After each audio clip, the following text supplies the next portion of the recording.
அப்படியா? அது என்னதுமா? 3 கால் வச்சு உட்கார ஸ்டூல் மாதிரி இருக்குமே. அந்த மாதிரி எதுவும் இல்லையே. சரி, மணக்கட்டையாவது எடுத்துட்டு வாமா. சரிங்கம்மா. ஆமா, அர்ச்சனா என்ன பண்றா?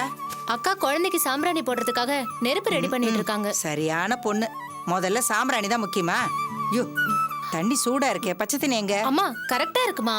அது பெரியவங்க உடம்புக்கு சரியா இருக்கும். இது பச்சை குழந்தை இல்ல, கொஞ்சம் பச்சை தண்ணி கலந்துக்கலாம், சரியா இருக்கும். ஏந்திரி ஏந்திரி, குழந்தை என்கிட்ட கொடு. கொண்டா. பட்டுக்குட்டி பட்டுக்குட்டி, குளிக்க பாத்து பத்திரம். தலைப்பிடி. சரி பாத்து, மெதுவா மெதுவா. குடுமா. சரி சரிடா.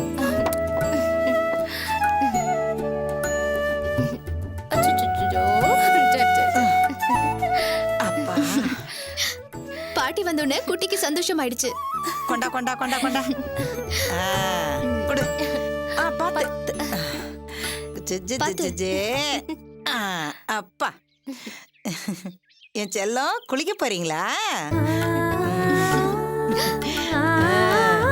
குளிக்க போறீங்களா?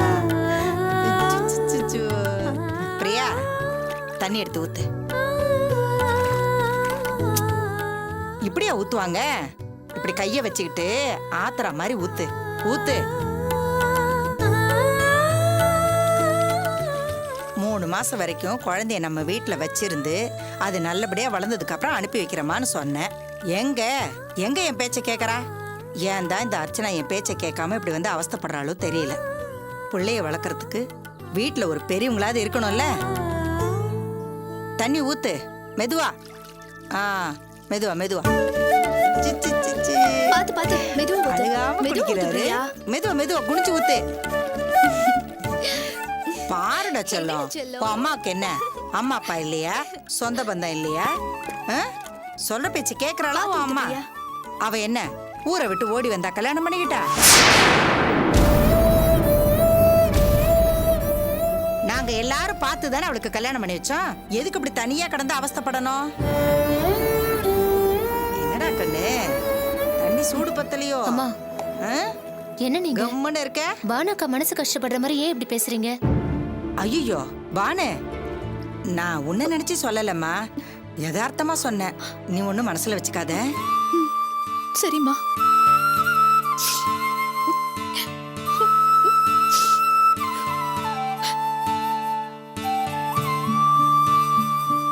குளிச்சாச்சு. அம்மா, நீங்க எப்பமா வந்தீங்க? இப்பதான் வந்தேன். பிரியா, பானு ஏன் ஒரு மாதிரியா போறா? இல்ல, அம்மா பானாக்கா மனசு சங்கடப்படுற மாதிரி ஒரு வார்த்தை சொல்லிட்டாங்க. அதான் பானாக்கா முகம் அப்படி வாடி போச்சு. அம்மா அப்படி என்ன வார்த்தை சொன்னாங்க? அது ஒண்ணு இல்லம்மா, குழந்தைய வச்சுக்கிட்டு தனியா கஷ்டப்படுறியேங்கிற உன் மேல இருக்க கோவத்துல ஒரு வார்த்தை சொல்லிட்டேன். பெத்தவங்களுக்கு தெரியாம திருட்டு கல்யாணம் பண்ணிட்டு ஊரை விட்டு ஓடி வந்துட்டவங்களா அப்படின்னு அப்படி வந்துருச்சுமா வார்த்தை, அவ்வளவுதான். ஷோ, என்னம்மா நீ? பாவம்மா பானு. நான் குத்தி காட்டுறதுக்காக அப்படி சொல்லலம்மா. பானு இங்க இருக்கிறதே எனக்கு ஞாபகத்துல இல்ல. ஏதோ உன் மேல இருந்த கோவத்துல நான் அப்படி பேசிட்டேன். நான் அந்த பொண்ணு அப்படி பேசுவேனா? சரி விடுங்கம்மா, பானுவை நான் அப்புறமா சமாதானப்படுத்திக்கிறேன். சரி.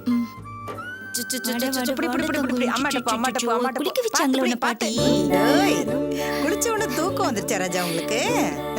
பாட்டி குளிப்பாட்டு தூக்கம் வந்துருச்சா?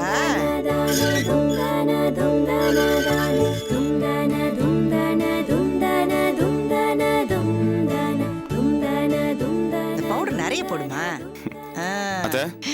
எப்போ வந்தீங்க? நான் வந்து ரொம்ப நேரம் ஆயிடுச்சு மாப்ள. நான் மட்டும் வரலன்னு வச்சுக்கோங்க, இவங்க 2 பேரும் குழந்தைய குளிப்பாட்டுறேன்னு ஏடா கூடமா ஏதாவது பண்ணிருப்பாளுங்க. அப்படியா? டாய் சின்ன பையா, பாட்டி உன்னை குளிப்பாட்டி விட்டாங்களா? சாம்பிராணி எல்லாம் போட்டு விட்டு உனக்கு பவுடர் போட போறாங்களா? இங்க பாரு இங்க பாரு இங்க பாரு. குளிச்ச மயக்கத்துல தூக்கத்தை பாருங்க. டேய் கண்ணே, ஏ செல்லம், அப்பா பாரு அப்பா பாரு. ஏன் காவியா போய் ஹாஸ்பிட்டல் பாக்குறதா இருந்தீங்களா? போய் பாத்தீங்களா? இப்ப பரவாயில்ல மாப்ள, இன்னைக்கு டிஸ்சார்ஜ் பண்றாங்களாம். அப்படியா? சுச்சோ, என்ன தூக்கம் வருது. அம்மா எப்பமா வந்தீங்க? நான் வந்து ரொம்ப நேரம் ஆயிடுச்சுமா. இந்தாங்கம்மா. அர்ச்சனா ஒரு நிமிஷம் இரு. அம்மா, குழந்தைக்கு இந்த சட்டையை போட்டு விடுங்க. டேய் செல்லக்குட்டி. ஷோ, எதுக்குன்னு இதெல்லாம் வாங்க? சும்மா இருமா, நேத்தே வாங்கி வச்சிட்டேன், கொண்டு வர முடியல. இந்த சட்டையை போட்டு விடு. டேய் செல்லக்குட்டி, மாமா உனக்கு ட்ரெஸ் வாங்கிட்டு வந்திருக்காங்களாம். புது ட்ரெஸ் போட்டு போறீங்களா? மாமா பாரு, மாமா பாரு.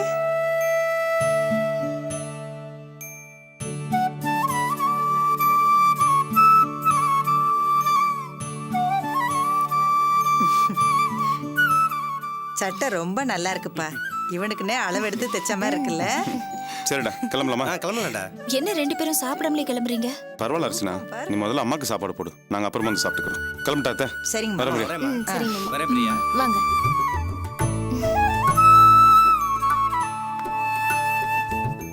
எதுக்குடா ஃபோன் பண்ணி அர்ஜென்ட்டா கூப்பிட்ட? ஒரு முக்கியமான இடத்துக்கு போகணும். எங்க? வா.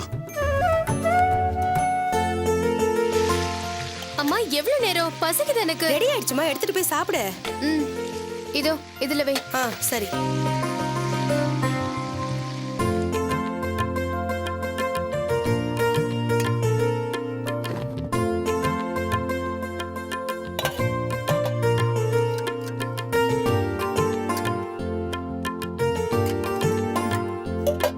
ரேவதி,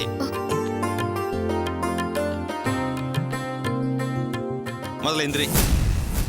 அப்பா, என்ன பண்ணிட்டு இருக்க நீ? பூரி சாப்பிட்டுட்டு இருக்கேன். என்னது பூரி? ஏண்டி, உனக்கு கொஞ்சமாவது அறிவு இருக்கா? நடு வீட்டுல உட்காந்து சாப்பிட்டுட்டு இருக்க, நீ வேடிக்கை பார்த்துட்டு இருக்கியா? என்னங்க இது? இப்பதான் பசிக்குதுன்னு பூரி கேட்டா செஞ்சு கொடுத்த. சாப்பிட உட்கார்ந்தவளை போய் எழுப்பி விட்டுட்டு இருக்கீங்களே. அரஞ்சனா தெரியுமா?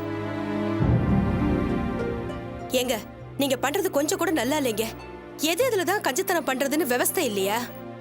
தவம் இருந்து பெத்தெடுத்த ஒரே பொண்ணுங்க. அவ சாப்பிடுறதுல கூடவா கணக்கு பாப்பீங்க? ஏய் ஏய் ஏய், வாயில தான் வரப்போகுது. ஏண்டி, சாப்பாடு போறது கணக்கு பார்க்கறவனா இருந்தா இவ்வளவு நாள் உனக்கே சோறு போட்டுக்க மாட்டேன். நான் சொல்ல வந்த விஷயமே வேறடி. என்ன சொல்ல வந்தீங்க? ஏண்டி, மாப்பிளையும் பொண்ணையும் இன்னைக்கு டாக்டர் கிட்ட செக்கப் போனோம்னு சொல்லியிருந்தா இல்லையா?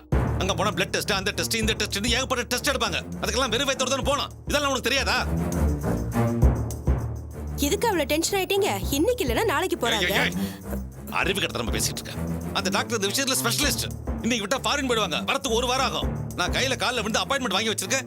இந்த பார் ரேவதி, நீ வெறும் வயித்துல தான் டெஸ்ட்டுக்கு போனோம். கிளம்பு. மாப்பிள்ளை ரெடி ஆயிட்டாரா? தெரியலப்பா. என்ன தெரியல? ஏய், அவர் சாப்பிட்டாரடி? அவர் பொறுப்பானவர், எனக்கு தெரியும். போய் கூட்டிட்டு வா, போ போ. அப்பா வேற செக்கப்புக்கு போக சொல்லி நெருக்கடி கொடுக்கறாரு. செக்கப்புக்கு போன இடத்துல மாத்திரை போடுறத டாக்டர் கண்டுபிடிச்சிட்டா என்ன பண்றது?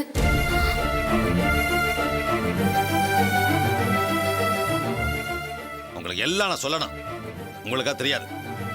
கத்தி கத்தி எனக்கு தான் பசி எடுக்குது. என்ன பார்த்துக்கிட்டே நிக்கிற? போய் நின்று பூரி கொண்டா, போ.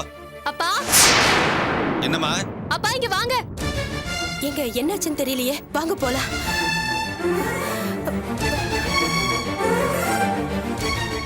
ரேவதி,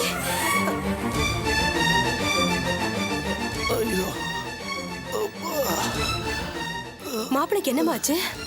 ஓ, என்ன மாப்பிள? ஹாஸ்பிட்டலுக்கு செக்கப்புக்கு போனோம். பேண்ட் ஷர்ட்லாம் போட்டு சென்ட் அடிச்சிட்டு ஜம்மு நிப்பிக்கன்னு பார்த்தா பாத்ரூம்ல லுங்கிய கட்டிட்டு என்ன ஆச்சு? முடியல மாமா, ஒரு 10 தடவைக்கு மேல போயிட்டேன் மாமா. அப்படியா? என்ன சாப்பிட்டீங்க? அது நேத்து நைட்டு ஹோட்டல்ல வாங்கி சாப்பிட்டா. அது என்னவோ மாமா, ஒரு ரெண்டு நிமிஷம் வந்துடுறேன் மாமா. என்னங்க? ஹாஸ்பிட்டலுக்கு செக்கப்புக்கு வேற போனோம். மாப்பிளைக்கு வேற இப்படி ஆயிடுச்சு. என்ன பண்றது?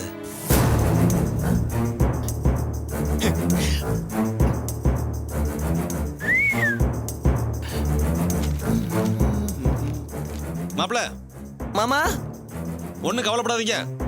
நம்ம பசங்கிட்ட சொல்லி அனுப்புறேன். உங்களை அப்படியே பூ மாதிரி தூக்கிட்டு ஹாஸ்பிட்டலுக்கு போயிட்டு அப்படியே பூ மாதிரி தூக்கி கொண்டு வந்து விட்டுருவாங்க. செக்கப்பையும் முடிச்சுக்கிட்டு உங்க லூஸ் மோஷனுக்கும் ட்ரீட்மெண்ட் எடுத்துட்டு வந்துடலாம். என்ன சொல்றீங்க? ஐயா, இந்த ஆளு விட மாட்டார் போல இருக்க. என்ன பண்றது? அப்பா, லூஸ் மோஷன் இருக்கும்போது செக்கப்புக்கு போனா ரிசல்ட் சரியா வராது. ஹை, ரேவதி சேம் சைட் கோல் போடுறாளே, அதுவும் நல்லதுதான்.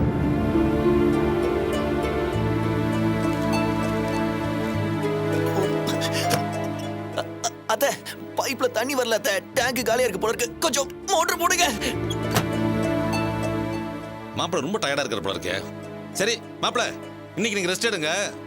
இதோட போய் செக் பண்ணா ரிசல்ட் வேற சரியா வராது ரேவதி சொல்றா. நாளைக்கு பாத்துக்கலாம். இன்னைக்கு ரெஸ்ட் எடுங்க.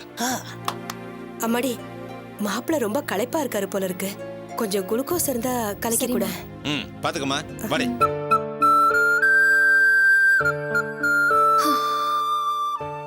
இன்னைக்கு செக்கப்புக்கு போகாம தப்பிச்சாச்சு.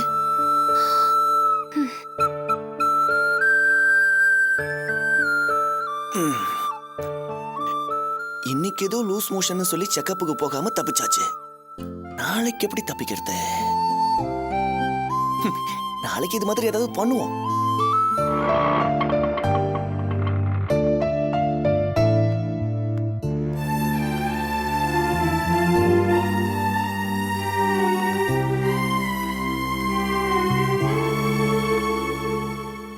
வா செல்வம், சாரை பார்க்கணும்.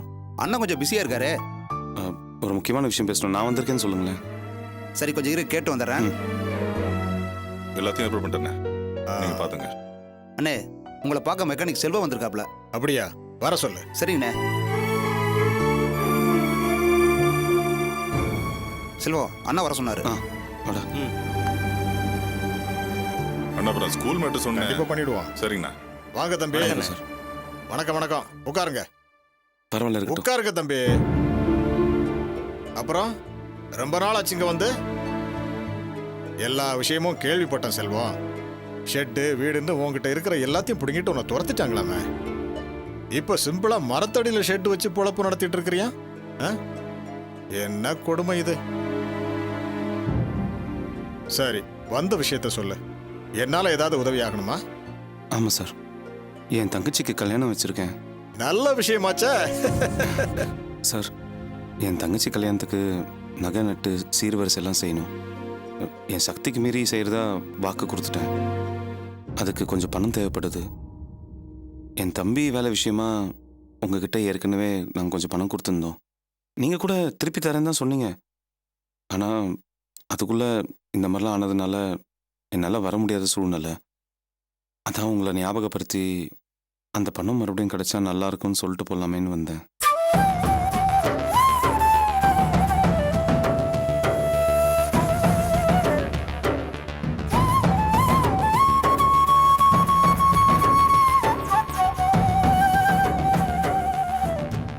உன்னோட தேவை சூழ்நிலை எனக்கு நல்லாவே புரியுது. நான் தான் ஏற்கனவே சொல்லியிருக்கேனே செல்வம், இந்த கவர்மெண்ட் ஆபீஸ்ல வேலை செய்யறவங்க கிட்ட கொடுக்குற பணம் முதல வாய்க்குள்ள போன மாதிரி திரும்ப கிடைக்கிறது ரொம்ப கஷ்டம்.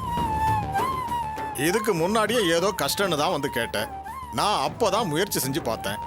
ஒரு பயலும் திருப்பி தர மாட்டேங்கிறான். அந்த போஸ்டிங்க்கு வேற ஆளை போட்டாச்சு. அந்த ஆளுகிட்டையும் காசு வாங்கியிருக்கானுங்க. உன் தம்பி சரியான நேரத்துல வேலைக்கு வந்து சேராத காரணத்தை காட்டி மனசாட்சி இல்லாம பேசுறானுங்கப்பா. நான் என்னதான் பண்றது? அண்ணே, வேற வழியே இல்லாம தான் கடைசியா உங்ககிட்ட வந்திருக்கான்.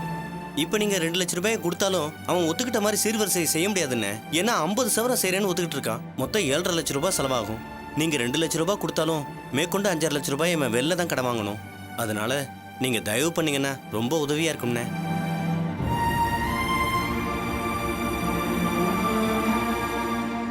எனக்கு புரியுதுப்பா, இருங்க வரேன்.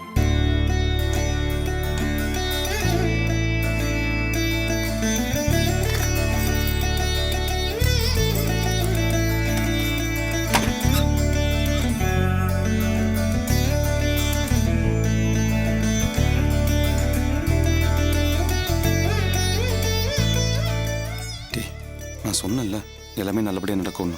பணம் கண்டிப்பாக கிடைச்சிடும் பாரு.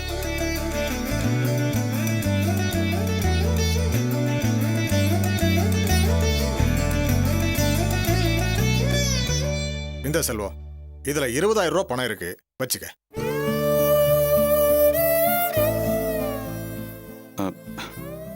சார், அது 2 லட்சம் ரூபாய் கொடுத்தேன். ஆமா செல்வம், நீ 2 லட்சம் தான் கொடுத்த. ஆனா அந்த 2 லட்சத்தை உன்கிட்ட திருப்பி தர சக்தி என்கிட்ட இல்ல. அந்த 2 லட்சம் ரூபாயில எனக்கு கமிஷனா வந்தது இந்த 20,000 ரூபாய் தான். நான் வாங்கின கமிஷனை தான் என்னால திருப்பி தர முடியும்.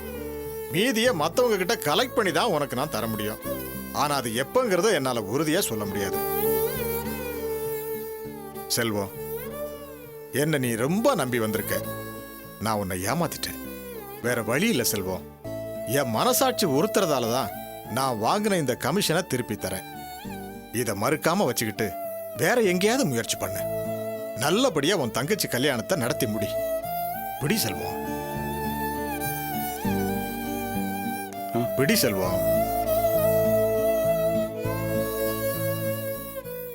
தப்பாக எடுத்துக்காதீங்க சார். இந்த பணத்தை நீங்களே வச்சுக்கோங்க சார். அந்த வேலை விஷயத்தில் உங்கள் மேலே எந்த தப்பும் கிடையாது. தப்பு செஞ்சது என் தம்பி தான். நியாயமாக பார்த்தா இந்த பணத்தை நான் உங்களை கேட்கவே கூடாது. ஆனால் என்ன பண்ணுறது, என் சூழ்நிலை அந்த மாதிரி இருக்கு. யானை பசிக்கு சோள போறீங்கிற மாதிரி இந்த 20,000 ரூபாய் வச்சுட்டு என்னால் ஒன்றுமே பண்ண முடியாது சார். இந்த பணத்தை தயவுசெய்து நீங்களே வச்சுக்கோங்க. நான் வரேன் சார். வாடா. வரேங்க.